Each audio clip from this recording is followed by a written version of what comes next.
Well, like many of its Asian peers, Indonesia has benefited from the liberalization of trade and capital flows, but President Trump's protectionist policies have made the outlook more uncertain. Finance Minister Sri Mulyani Indrawati told Bloomberg any move from multilateral to bilateral trade deals could provide opportunities and also obstacles.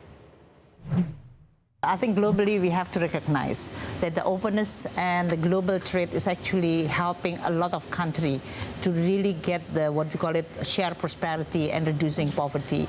Asia is actually one of the regions that has been successfully reduced the poverty and improve the well-being of many million, or even in this case, million people, 100 million people to escape from the poverty. And that's because of the trade openness and the investment across countries in the world.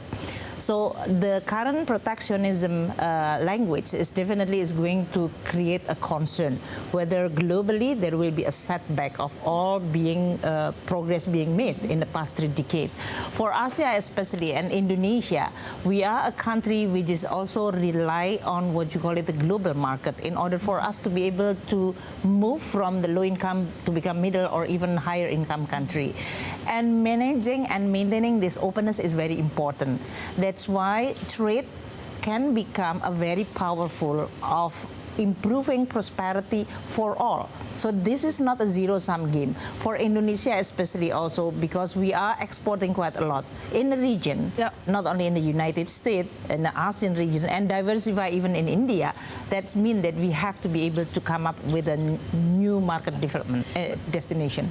Minister, Indonesia is also one of the countries that was under investigation by the U.S. for running a large trade surplus with the U.S. Have you had any discussion about this with U.S. authorities? Well, when we discussed last time with Secretary Mulyani about what does it mean to have a fair trade in this case. I think at that time they tried to define what does it mean to have a fair trade between countries. And the United States seems like now having an approach more bilateral rather than using a multilateral institution like WTO.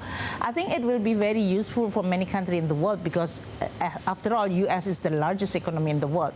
When they are saying that American first doesn't mean that America alone, and when they are going to push this fair trade, what does it mean in defining the fair trade between countries so that it will create both prosperity for U.S. but also for the rest of the world?